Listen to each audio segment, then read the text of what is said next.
your hands in, Simba.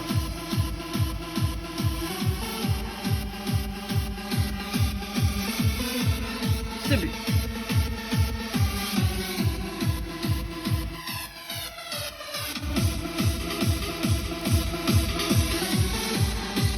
Think about that song.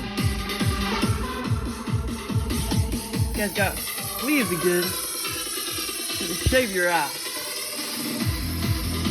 Didn't I save you?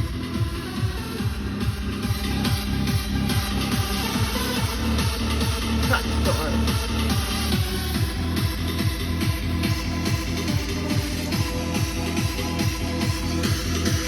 Your neck's warm.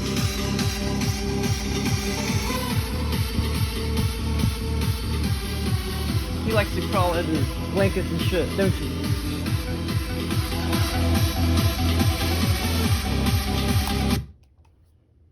Okay, so, why did I not put the date on here?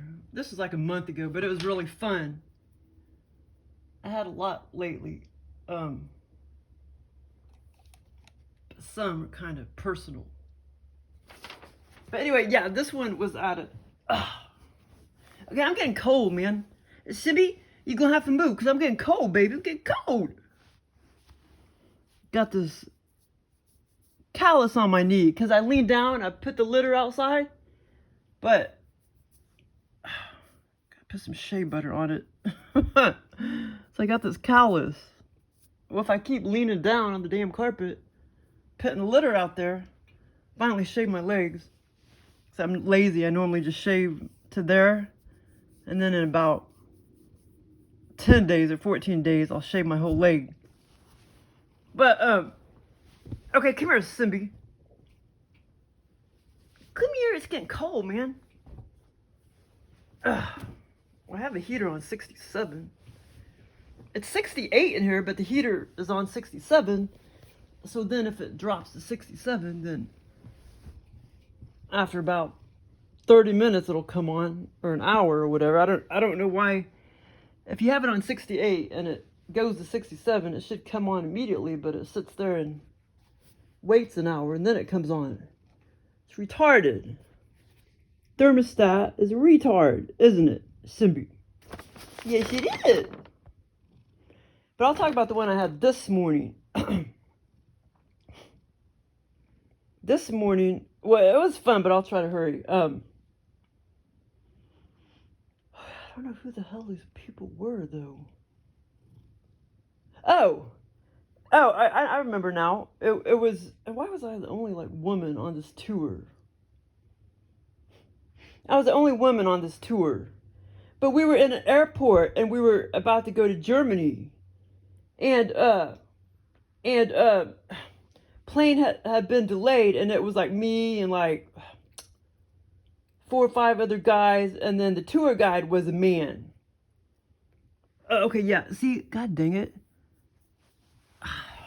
Because it's been in the 70s, all freaking 70s, high 70s for a long time, so the fleas got active again in the yard, and they're jumping on the damn cats. So I had to shave their necks, and I'm going to have to pick some more fleas off of them. God dang it. But, so then I was standing around the airport, and it was a strange airport in a different, I don't know where I was at. I don't know what town I was at this point, because it was, felt like a different dimension in a different city or whatever. And we were waiting to go to Germany. But then there was a delay in the flight, and we just kept standing around. And I kept thinking, I kept thinking, how am I going to get food and stuff, because I can only eat certain things. And I kept thinking, should I tell the tour guide? Like, that it'll take a lot of time, to accommodate me and stuff, because we'll have to get like a hotel or whatever near like a grocery store or whatever.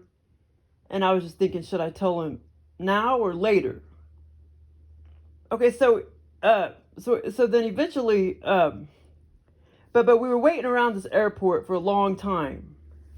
And I don't know what town I was in at that point, but it just felt like a different dimension in a different city in a different dimension. And well, the whole experience did. Okay, so then finally, no, I don't actually remember getting on the plane. We didn't get on the plane. It hopped from that scene to a restaurant in Germany. And so we were already in Germany, you know, after many hours and hours of waiting in the airport. And or actually I think we were in let's see, hold on. We were in like a van or something, yeah, a van or something like that, about to go to the restaurant. Oh yeah. And then that's when I told him, you know, we'll have to find a place, you know, to sleep and stuff near a grocery store and blah blah blah blah. And yeah, we were in like a van or something. And that's when he said, well, why didn't you tell me all this earlier, you know, like back at the airport and stuff. But then, so then we sat there at a restaurant in Germany, and a German woman came up to us, and I was saying that I need like the gluten-free menu. And oh my gosh, she brought me about 5 plates of food, and I kept, you know, sending them back because I was like, no, I can't eat that. And then I was like, no, I can't eat that. But okay, there was at least 5 plates given to me that the waitress, you know, because I asked her, I said, you know, I need a gluten-free menu. And she said, oh, well, we have a gluten-free menu. And then I said, but I told her I can't eat any grains. And, but she kind of ignored that part. And then she kept sending me plates of food. I was like sitting like, south, and, the tour guide was like north, and the other guys were like to my left and to my right. And the waitress came from the right side of the restaurant, or the right, that's where the kitchen was. She kept coming from the right side to give me my plates of food. Now, because, well, you know, all of those plates of food were very detailed. So the only one I could remember was that last plate of food. And I remember it very vividly, and I did remember all the other ones too vividly, but I've already forgotten them. But I think one of the plates, though, had like some pastries or something. And I said, well, that's made of rice or whatever. And I said, I can't eat that either. And so anyway, the first 4 plates of food, I forgot all the intricate things that were on the plate. But that 5th one, I totally remember. And, but it was a fun experience, and it lasted a long, long, long time. And now it's kind of fuzzy, but it was fun. And anyway, so I looked down at the plate, and it had a huge, I mean, this was like four servings of rice. Okay, wait, hold on. Like huge serving of rice, white rice. And, okay, wait.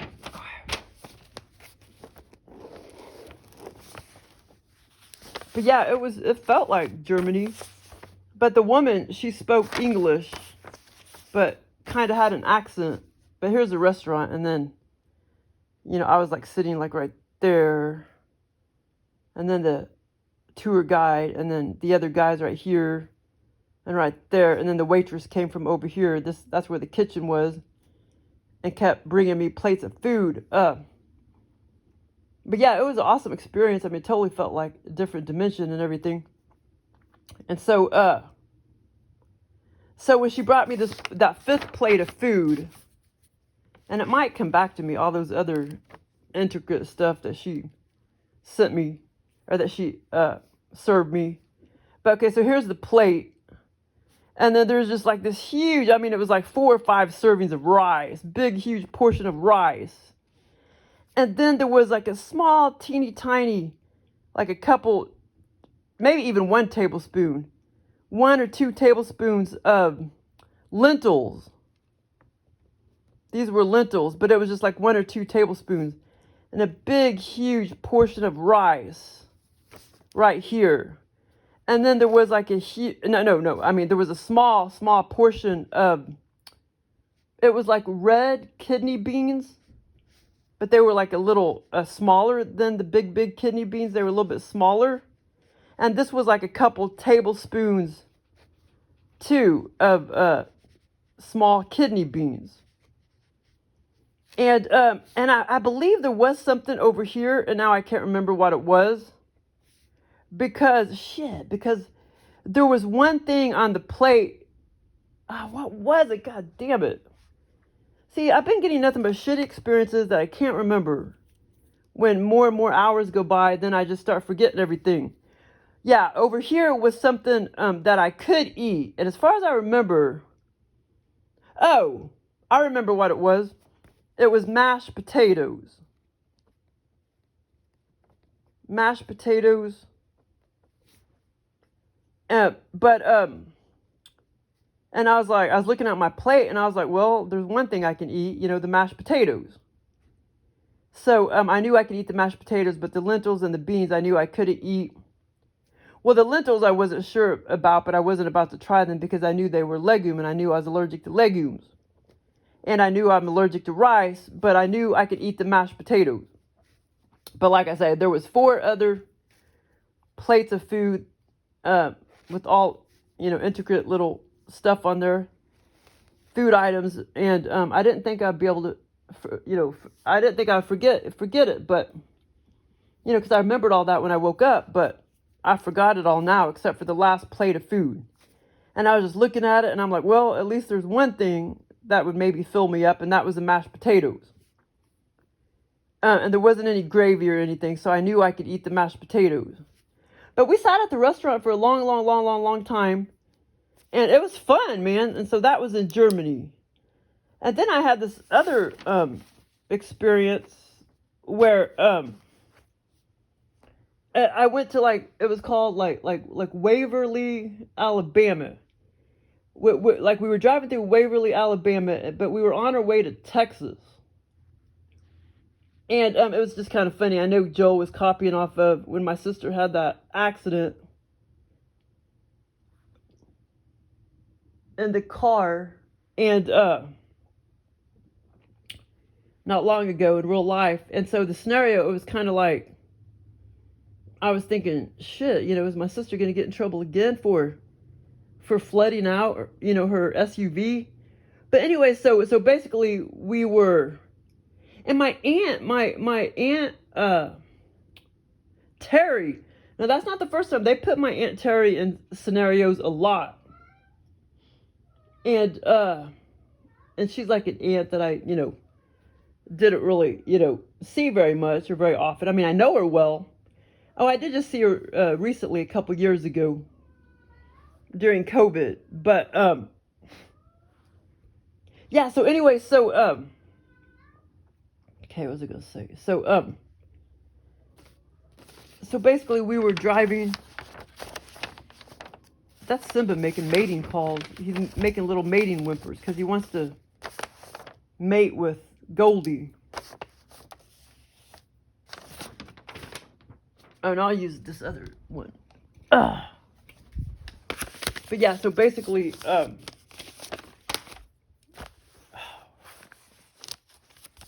there was like a forest conservation guy that worked in somewhere in that city in Waverly, Alabama, and I looked it up, and that town did exist, but I think Joe was copying off of, I can't remember if that was the exact town, but some town in Alabama or something, because I was watching that Unexplained, and I think there was like a tornado in Alabama. They were talking about a tornado in Alabama, but they didn't say that I mean, they said the town, but I can't remember if it was Waverly, Alabama, but I looked it up and it really did exist. Maberly or Waverly. But anyway, so we were like driving along this road. It wasn't really highway. It was more like a road. And like I say, and it was all virtual reality and everything. And like I say, we were in Alabama. And it was like me, my sister, and my Aunt Terry, and like 3 other people. And we were going to Texas. But I can't remember why we were going to Texas. I don't think that was part of the scenario. We were just going to visit or whatever. And so all of a sudden, there was this big old flood over to the left side of the road. I mean, like 3 feet of water, a lot of water. And I was like, wow. And I was in like the car with my sister, and she was in this little SUV type of thing. And she was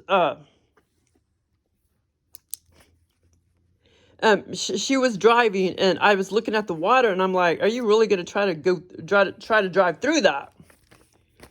Well, she did try to drive through it, and then all of a sudden we were like floating. There was a flood, all this water and water over here. And then, so I wouldn't like drown or whatever, I just like conveniently like got out of the car, and all of a sudden there was this big concrete light post, and this big, 6 feet by 6 feet by 5 or by 4 feet high concrete pad with a light post. And I was just like, okay, blah, blah, blah, blah. So I just like got out of my car, got out of the flood, and then just hopped up on the concrete where I was safe above the flood water. And everybody was safe and everything, but my sister's car was already submerging under the water. And then my Aunt Terry started talking to us. Because she was like in another car, my Aunt Terry. And then there was this conservation guy that worked for like the Department of Conservation. And he came out and started talking to us about the floods and stuff. He was part of the Alabama, Conservation Department or whatever. And then I started to think, oh my God, is the company that my sister work for, are they going to get mad at her again for tearing up another company vehicle? Because basically we were in a company vehicle, her company vehicle. And yeah, so I started having these thoughts, like, is she going to get in trouble again for tearing up another vehicle? But I was thinking, well, this wasn't really her fault. These flood waters. But the other accident in real life was kind of her fault, because she was going too fast and blah, blah, blah, blah. And it was raining. But anyway, so that was a lot of fun. And that lasted a long time too. And then, what was the other one I was going to... Oh, I've had millions of more, but I didn't write them down. But this other experience...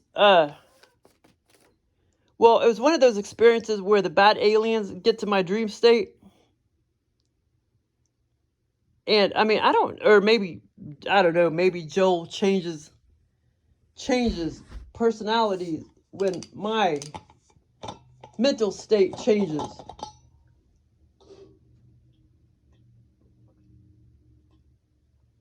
But I would think it was probably a different reptilian. But if you get like real mad and stuff, the mean ones will come to your dream state and give you really bad, OBE, VR, lucid dream or whatever, or virtual reality experience or whatever. Like if you're mad, but also if you get really kind of sad, if you get sad, that like, it messes with your, it messes with your brain and makes you weak, and it makes the bad aliens get through. If you're mad or sad, and there may be other, moods too, but sad, which you wouldn't think, but anyway, if you get sad, it makes you weak, just like when you get really, really mad, and it brings the bad aliens to your dream state. So one of the bad reptilian aliens gave me a really bad, OBE lucid dream. And that was like a few days ago when I learned that my brother had heart failure. So, I mean, I guess you could live a little while with it. I don't know. I mean, I think his is kind of progressed. But his is caused by heavy vodka drinking. It's pretty obvious. It's like, wow, I did not know alcohol could cause heart failure. I knew it could cause heart attacks. I mean, I knew it affected your heart. I knew it caused heart attacks, and that it caused people to have heart attacks and they died, from heavy drinking. But I didn't know it could just like sort of cause cardiomyopathy and heart failure. That's insane, But I mean, it makes sense because it could affect anything in your body, any organ, But most people get cirrhosis before they get that. You know what I'm saying? I don't know if his kidneys or liver looks good or not. But, so anyway, so I started getting kind of sad. So then, when I learned of that, so then this bad, reptilian got to my dream state, and basically, I was in Austin, Texas. It started off with, I was in Austin, Texas, and, but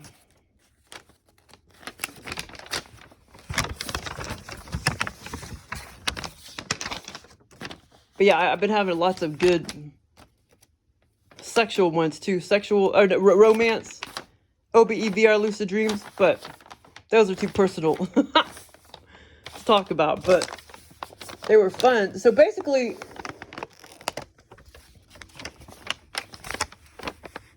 okay, here is Austin, Texas, and I was sort of like in the area of downtown. And I know what, man, this reptilian alien had the directions like all wrong, but still he was trying to copy off exactly like where I lived and blah, blah, blah, blah. But here was, and basically, okay, here was Congress Avenue.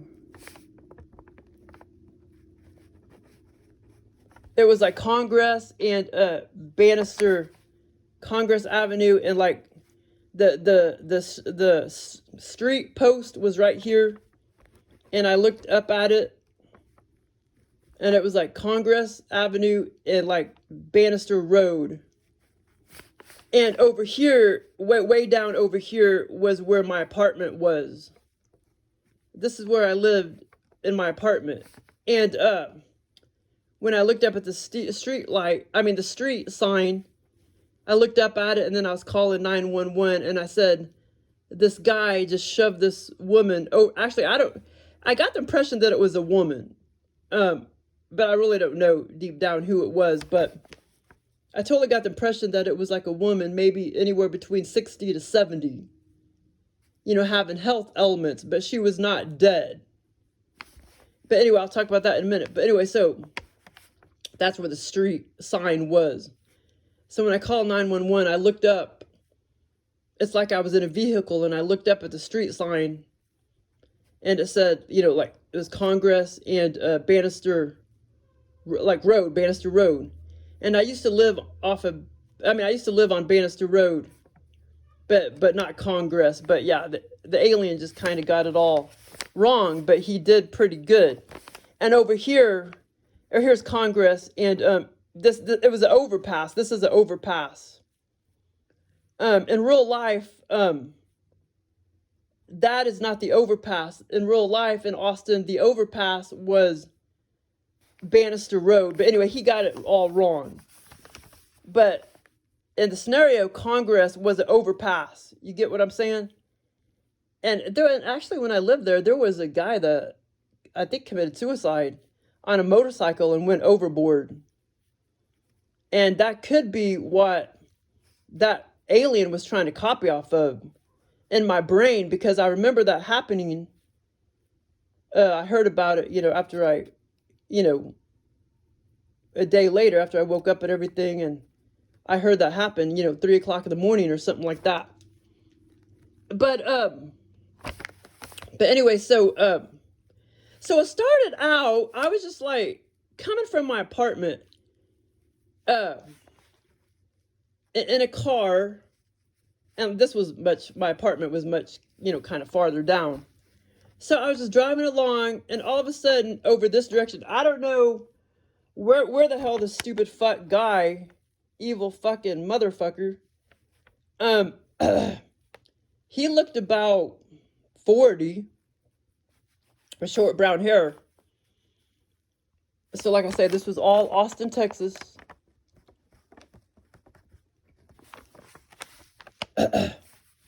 Okay, this is overpass. This road, down below falls many feet down, many feet down to another, streets and roads. I mean, to another highway, I mean. There's a highway down below. And like I say, this is an overpass. And, but it's a pretty wide street. Okay, so I was driving along from my apartment down Congress Avenue. All of a sudden, I see this motherfucker, about 40 years old. Now, like I said, he obviously came from a medical facility. Well, like I say, in this Congress, he was way over here on the concrete, on Congress Avenue. I didn't make it real wide, but just pretend like this is really wide. This whole street is really wide, this Congress Avenue. And over here was still, a lot of concrete. He just like came out of nowhere and was pushing this woman on a gurney. And like I said, I got the impression that she was at least 60 to 70 years old. And I got the impression that it was a female. And he was just like, la, la, la, la, la, la, la, la. And he pushed this woman overboard. All the way down, like bam, splat. Overboard on the, down, on the highway, the freeway. Just came out of nowhere. He came from a medical facility. And like I said, she was on a gurney. Her head was facing this way on the gurney. And it's like, I just knew, I knew he was just doing it to be nothing but evil. I mean, nothing but like an evil motherfucker. And that's what, if those really mean aliens were walking around, I mean, if they literally could just, I mean, I know they possess people and blah, blah, blah, blah. But if they literally could just be walking around this dimension, like all physically, for a long time, they would be doing shit like that. Because they are so evil. They're real mean aliens, But he was just like, la, la, la, la, just to be evil. He rolled this woman on a gurney. And I remember seeing, she was like, at least covered up to her neck in like a white sheet. She kind of had longish, I mean, I think it was a woman. I got the impression that it was a woman, but I couldn't really totally tell by looking at the hair and everything. She kind of had longer hair, blondish, brownish, longish hair. And he just pushed her overboard on purpose, just to be evil. And I knew that she was sort of like incapacitated, but I knew that she was not dead. She was not dead.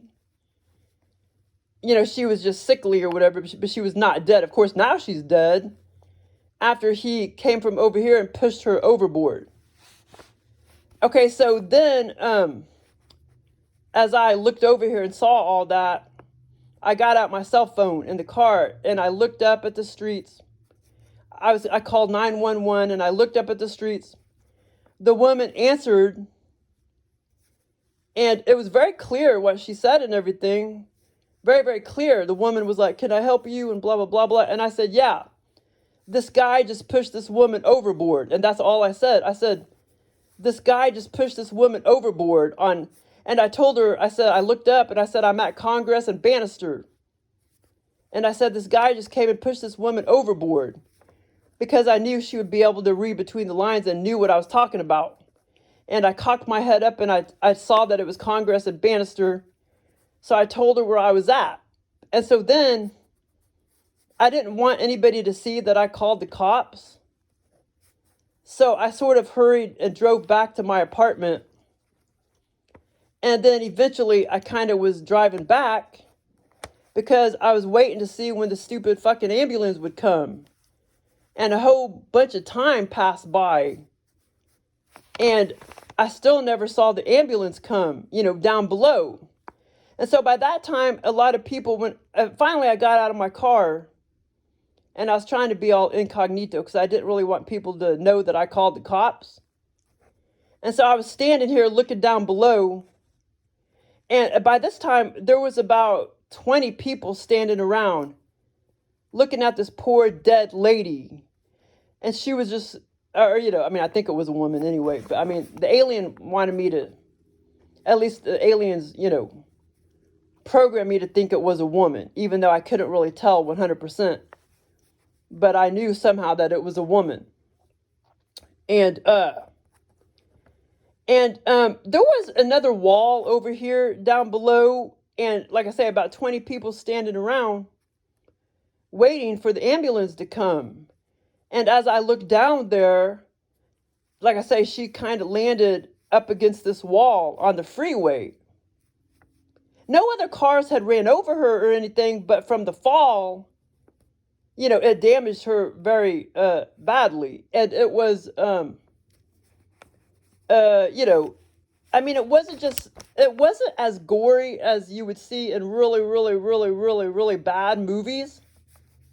But the aliens just have a way of amplifying everything. It was just nothing but horrid and gory. They know how to totally really if I would have saw that in real life, well,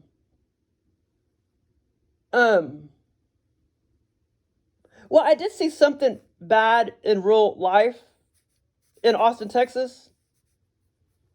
And it wasn't even quite as, the aliens, it was really, really bad, but the aliens just really know how to amplify everything.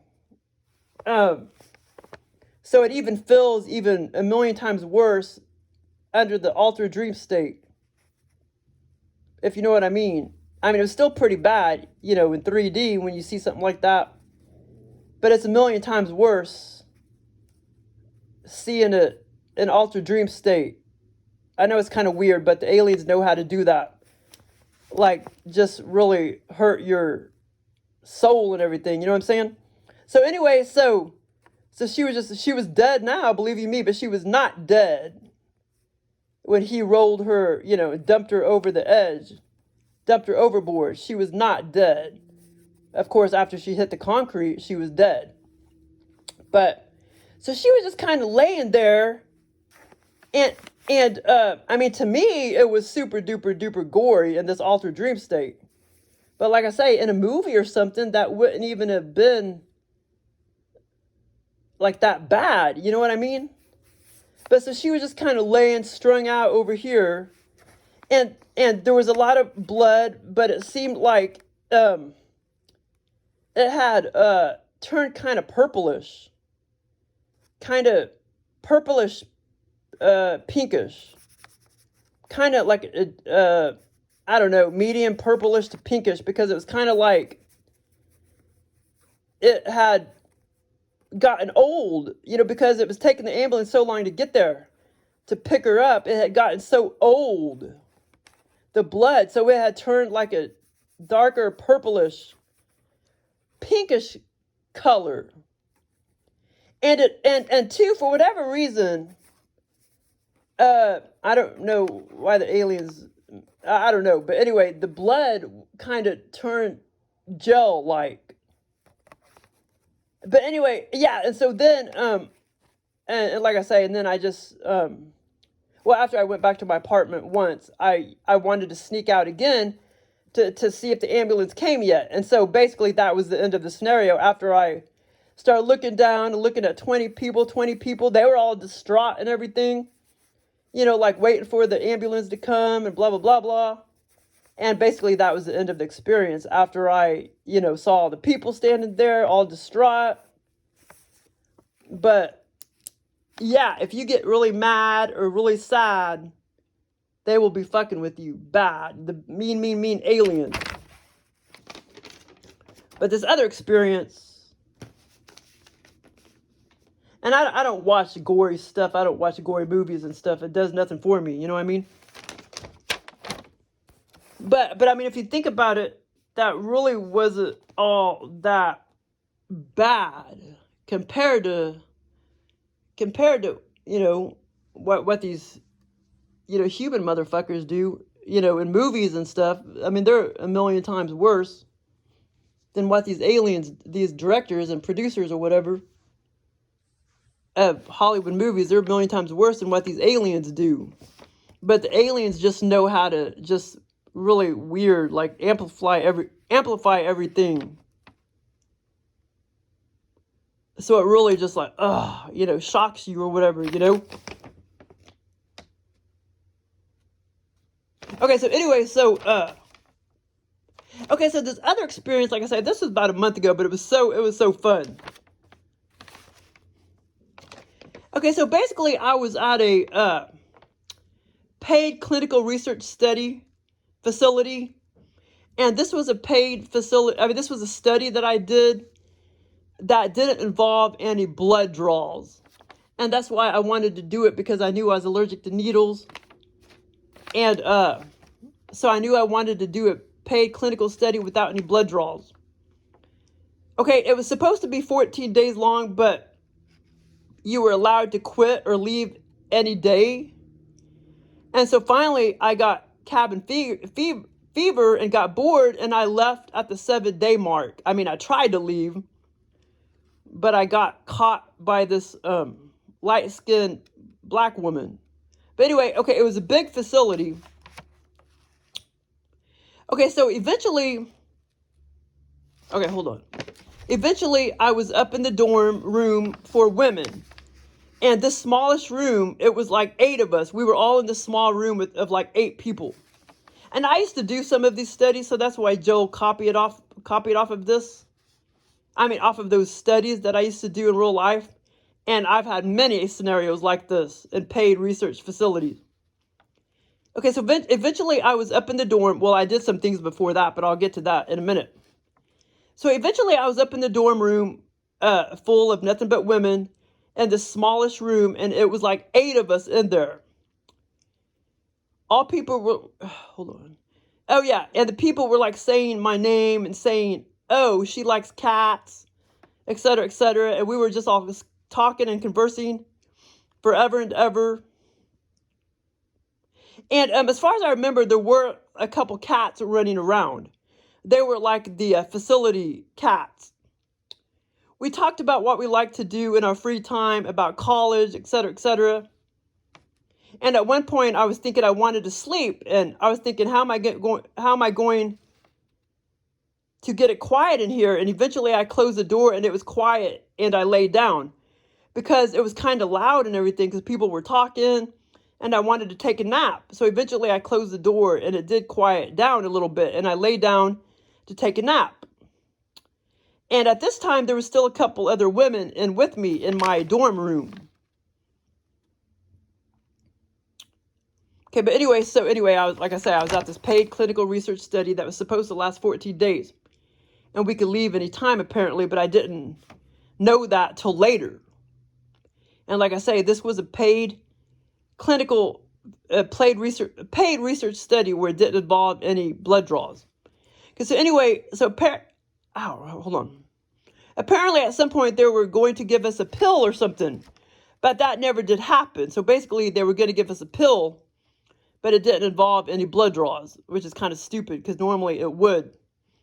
But anyway, apparently, in real life, it would involve blood draws. Apparently, at some point, they were going to give us a pill or something, but that never happened.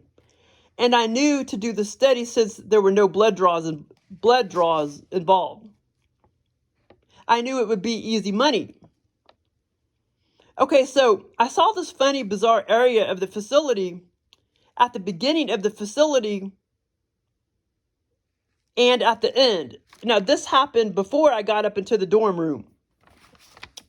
So as I entered the facility, okay, hold on, let me write this down. Okay, there was another building attached to the main facility. Our room was way up here on the 3rd or 4th floor, our dorm room. And there was this other building right here, but we never did go into this building. I was just walking along, to get to my dorm room. I was walking along, and in the meantime, I never did go into that building. But this building right here, it was like they were gonna make it into a building or something, but they never did.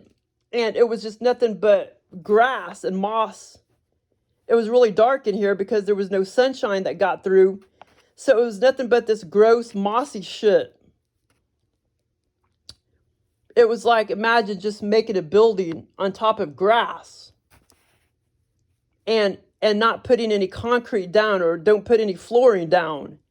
And there's not going to be any sunlight or anything. So eventually that grass turns to wet, yucky moss. But in the scenario, it was more like this invasive shit that I've never seen before. Invasive, mossy, muddy shit that I've never seen before in my life. And it started growing tall. And the workers started going in there, patting it down to try to get rid of it. But anyway, that was the first part of this. That's how it started. We were walking along. We bypassed this building and then went through this building into the paid facility research clinic. This is the building that we were at the whole time. And then I went up to my dorm room full of 8 women up on the 3rd or 4th floor of this of this paid research clinical facility. And like I say, it was the most bizarre thing. Okay, so here's the most, wait, hold on. Okay, so I saw this funny, bizarre area of the facility at the beginning of the facility and at the end. I wanted to do the study since I knew there was no blood draws. I knew that there were no blood draws involved, and I knew I was allergic to needles and rubbing alcohol. So here is the most bizarre part. One big area, an unused area of the facility attached to the facility, to the right side was a huge indoor dark area. It was as big as the whole, by the way, this was as big as the whole facility itself. It was huge.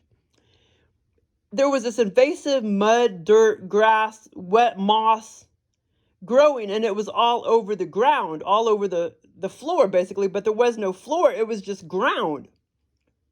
It was like going outdoors and seeing that, but it was actually indoors.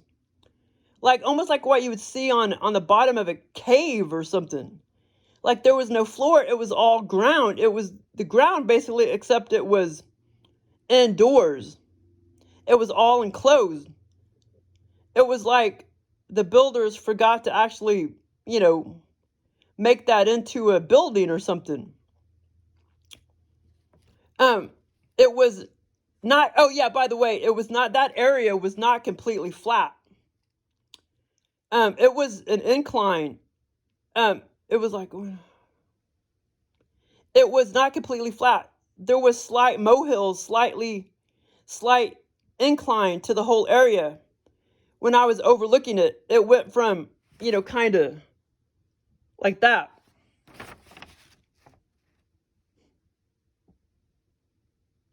But the whole ground was covered with it, this mossy grass, wet stuff. it was disgusting. It was really invasive, gross, disgusting stuff. Like what you would see in a cave or something, but the grass can't grow in a cave. Well, I think moss can. I mean, grass can't grow in a cave, I don't think, but moss can, probably. And it was more like this invasive moss. And so anyway, as we were walking, me and a couple other people, we were walking, there's a couple people with me. And as I overlooked that, and I saw that mossy stuff, I was just like, gross. I saw this Cambodian guy. No, wait, hold on. I can't remember if the first guy was Cambodian. Hold on. You see it? So anyway, over to the right side of that area of the wall of the facility, yeah, it was a Cambodian man. There was a short Cambodian man facing south, leaning down on the molehill incline, and he was patting it down with his hands. He was in there trying to stop it from growing. It was very nasty looking, dirty, filthy, muddy stuff. There was a Cambodian guy. And that's not the first time he's put Cambodian people. He's taken me to Cambodia before. It was fun. There was like I say, there was a molehill. This was a higher part. And then it went down. And this was all muddy, mossy, invasive crap. And the Cambodian guy was right here over against the wall, facing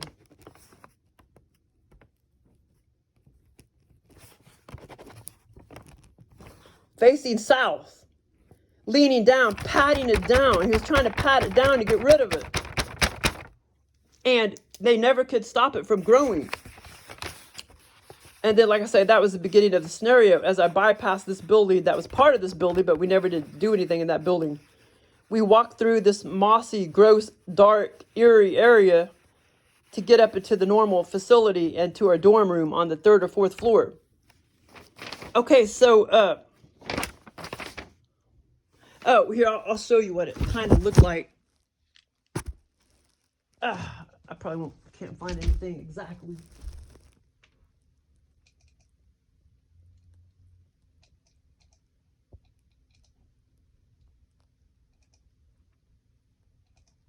Okay.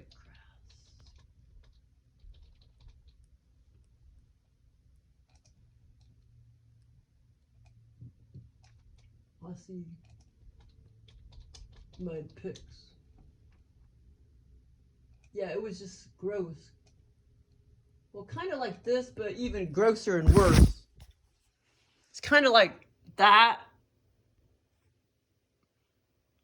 but even more disgusting, and it was taller. And that's why, you know, they were trying to, or there was only one man in there at first. He was trying to pat it down to get rid of it. So as I walked, and this scenario lasted a long time. So as I walked around the facility for a long time, eventually we had a get together outdoors. Basically, it was a party. And this part was funny, but I looked around when we went downstairs into like the courtyard to have a little party. And as I looked around, everybody seemed to be dressed in drag and were transsexuals, drag queens, or transvestites. Everybody had bright clothing on with different colors. And one time, a research study I did, they did actually let us outside for about, I don't know, it was probably about 30 minutes they let us outside, but it was all controlled and everything. But anyway, so after I started walking around the facility for a long time, eventually we had a party down at the courtyard. And like I say, as I looked around, I saw all these people dressed in drag, and it was all bright colors. Everybody had bright clothing on with different colors, and we were all having, a potluck and everything out there. I was glad to be outdoors since I knew most clinical studies, you are not allowed outdoors. But it was kind of like a barbecue. But anyway, okay, so eventually I made my way back up to the room in the women's dorm. And by the way, I was on the third or 4th floor. Most likely 3rd. And now I'm thinking that invasive moss, grass, dirt was sort of slightly, oh yeah. So basically, basically it kind of seemed like that invasive moss, grass, dirty stuff was slightly below ground, by the way. It almost seemed like it was slightly below ground level. And, okay, it says I would tell you why in a minute. Okay, hold on. So yeah, so as I started thinking about it, it did almost seem like that was slightly below ground, that building, with all that massy grass stuff. That middle building right there. But, so in the women's dorm, I sat around my bed again and we all started talking. And that is when the woman said that they think that you are allowed to leave at any time, that you didn't have to stay the whole 14 days. I was like, really? This is the 7-day mark. I said, really? This is the 7-day mark. And I said, I think I'm ready to leave. And they said that, of course, you wouldn't get paid for that other 7 days. So finally, I told the girls that I'm out of here and that I had cabin fever. But I wanted to be discreet for whatever reason, but I got caught. So I eventually started walking down the stairs and everything. Okay, wait a minute. So, okay, hold on.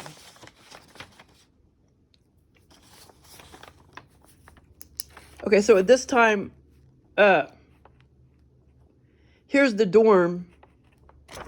And I started walking down the stairs like this direction. Or here's where all of us 8 women were. And my bed was over here. So I started walking down the stairs. I started walking in that direction. And eventually started going over here. And I proceeded to go down to the first floor. And I went this way. And then there was this little kind of short, light-skinned black woman with short hair came out of the small little room, which was her office. And she grabbed me up because I was trying to leave the fucking place.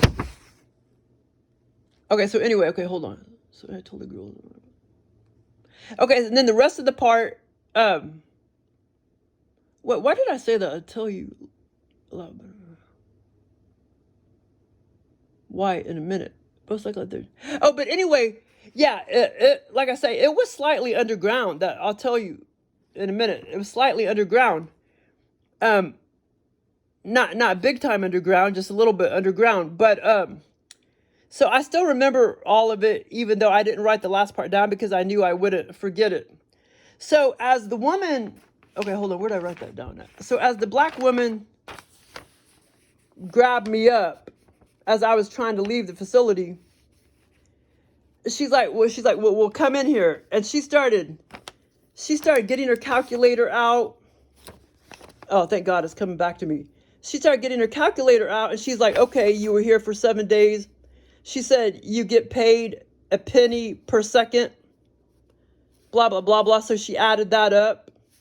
And in my head, I was thinking, wow, I'm probably not going to get paid any more than $300. She's like, okay, here. She started getting her calculator out and she started writing it down on paper. It was all very, very vivid. She started, okay, you get 1 cent, 1 penny per minute. And then she says, then you get like $1 per hour. And she started adding it all up. And she came to like $350. And then she said, and then it was like, she said, you get so much for this and that. And she was all the way up to $700. So I knew I was going to get like $700. Of course, I would have got $1,400 if I would have stayed the whole time. But it was so funny. This was all very, very vivid. Because, you know, she had like a, what do you call it? A clipboard. And she grabbed me up. She just came barging out of this room and grabbed me up. And I was trying to leave all discreetly. And then she started figuring it up with her calculator and blah, blah, blah, blah. But anyway, I was surprised I was going to get that much because I didn't think I would get any more than $200 or $300. So that was about the total I was going to get. Okay, so after she grabbed me up and everything, I proceeded to walk around the corner again, and I kind of went down, you know, one more flight of stairs, and then all of a sudden, I was kind of back over here to where the mossy building was, and all these people were standing right here. They were day laborers, basically. There was like a few women, a few Mexican women, mainly Mexican men, and a few Cambodian men. They were all kind of short. And there was maybe 3 women out of the 20 men. And there was a door right here, and they were all waiting to go in, to go do their job, you know, of mashing down that invasive moss. And they were all standing right here. We were all, well, I was waiting to go through to get the hell out of there. But apparently I was going to go through that same building again to get out, you know, to my vehicle or whatever, out to the the parking lot. But they were all standing right here. And that's when I could tell too that we were walking down at an incline, and they were waiting on, you know, for like the manager to open the door so they could all go through the door to start mashing the moss down, because they were like, you know, going to get paid and everything. They were day laborers. And also, and actually it kind of seemed like a cave, really.